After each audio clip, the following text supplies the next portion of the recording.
The first mention of Kuktishkes in written sources is closely related to the establishment of Christianity in the Grand Duchy of Lithuania. After the christening of 1387, these territories were donated by the Grand Duke Jogaila to the Bishop of Vilnius.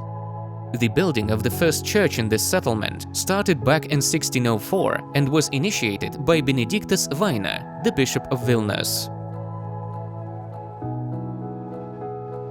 In 1889, after the old church of Kuktishkes burned down, a new wooden prayer house opened in 1891. Its construction was initiated by the priest Valiūnas and funded by the parishioners. The church architecture is eclectic, combining different styles. The exterior is dominated by features of neoclassicism and the interior neo-baroque. The highlight of the main facade is the portico with triangular pediment, supported by 4 wooden polygonal profiled columns, framing the main entrance. The pediment depicts a symbol of providence characteristic of Lithuanian Catholic tradition, and a Lithuanian text made of copper letters which says, "Glory to God in the highest heaven." An octagonal turret with 4 triangular pediments and a pointed sheet steel roof, topped with an ornamental forged cross, is located above the portico on a quadrangular base.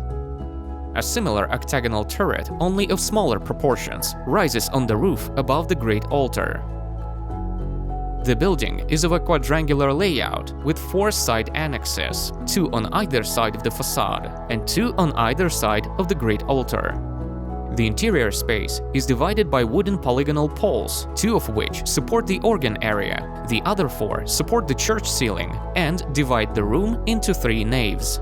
The altar of 1864 is located in the chapel annex, located next to the main altar, with the wooden sculpture of Jesus of Nazareth carved in the same year. Multiple signs of gratitude of the believers, the vota, are pinned around it. The church interior is richly decorated with wall and ceiling paintings.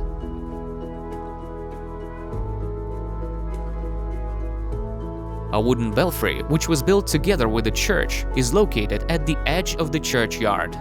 It is laconic in form and has the folk architecture look, with slightly stylized elements that match the neoclassical exterior of the church. Triangular pediments of the eaves. The builder of the church, Valiūnas, provided 3 bells cast specially for this church in Russia. The great bell Saint Michael, cast in 1894, the middle one Saint Casimir, and the little one Saint John. In spite of the prohibitions of the Lithuanian press at the time, these bells have Lithuanian embossing next to Latin and Russian ones.